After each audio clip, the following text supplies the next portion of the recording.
many parts of the world, attending school can be a daily struggle for children, especially girls. A long list of barriers prevents their attendance. Parents may not be able to pay school fees or buy books or other supplies. Ideas about gender can also play a part in the problem. Some families that need help at home expect girls to perform such work. And with schools far away in many communities, there is also a safety issue for girls. Before the COVID-19 health crisis, it is estimated that around 132 million girls were out of school worldwide. That number comes from the United Nations Educational, Scientific, and Cultural Organization. After the coronavirus spread, with schools in many nations closed, millions more girls were missing their studies at home. They are taking on additional household duties and caring for young and sick family members.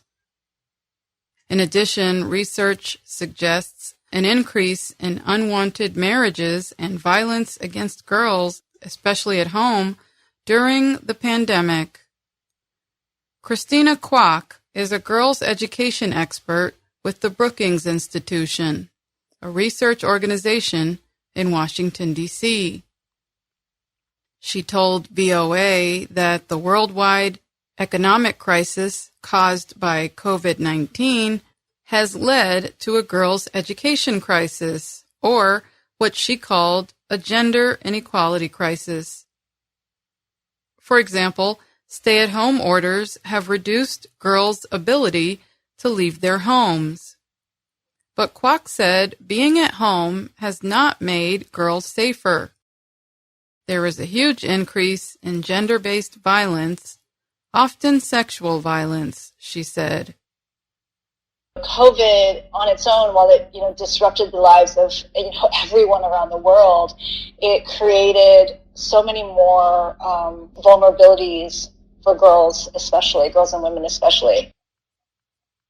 A report by the educational organization Room to Read talks about a 15-year-old girl named Varuni in Sri Lanka. She takes part in the girls' education program there.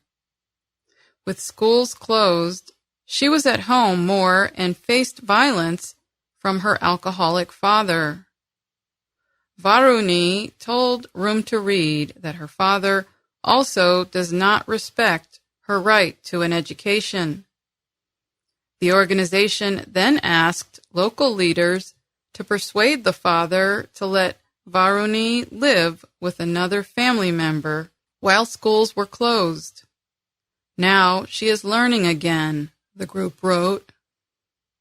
The same report by Room to Read explained that 42% of the 24,000 girls they spoke to said their household had lost wages during the pandemic. And the financial effects of COVID-19 are a huge risk to a girl's education.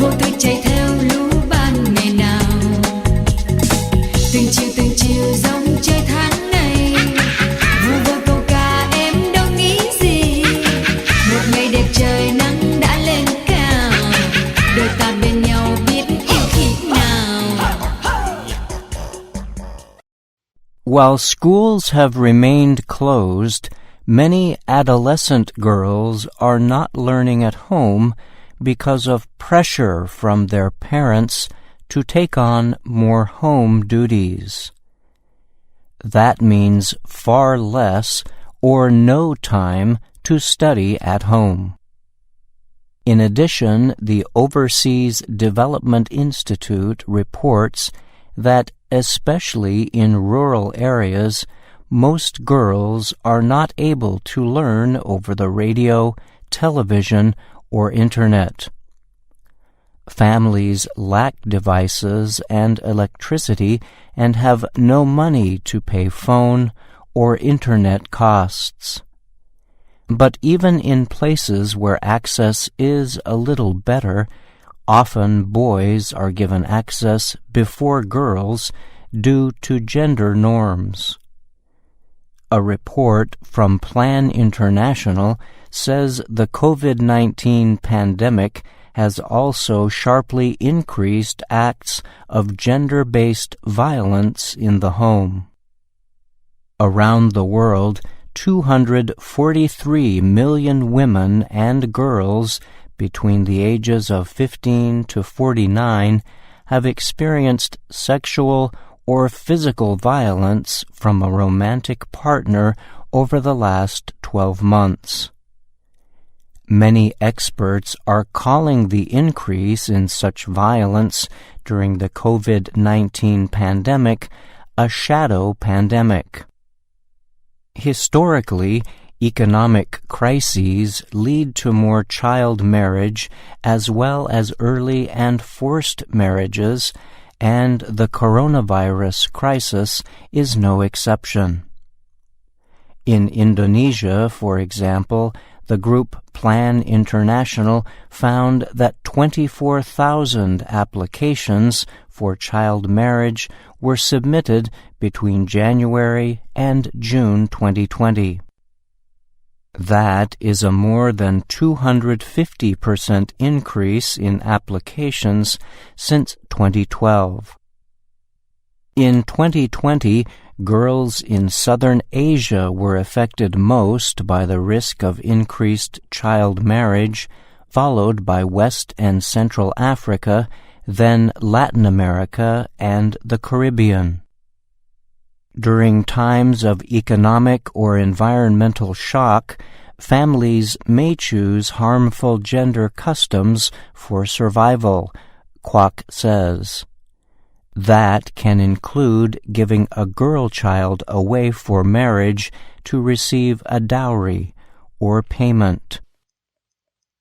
Is the hard decision that a family has to make, but if that means potentially more economic security for a daughter, that's one way to decrease some of that pressure and then also provide a little bit more resources for the household that's already suffering from a loss of livelihood or loss of income. For girls, early marriage can lead to pregnancy or joining the workforce. That means they are even less likely to return to school.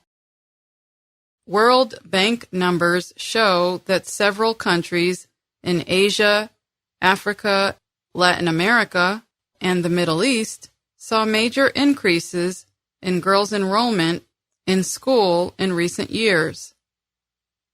But these gains are now threatened by the COVID-19 pandemic. Economic suffering from poverty combined with harmful gender practices may lead to some girls never being able to return to school. Some studies predict that 11 million to 20 million girls will not return to schools when they reopen, as they have been forced to become adults too soon. Even for girls who do return, Quoc says, learning loss during the pandemic may discourage the girls from staying in school. And that is something not discussed enough, she notes. I'm Alice Bryant. And I'm Bryan Lynn.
theo lũ ban thật hiền.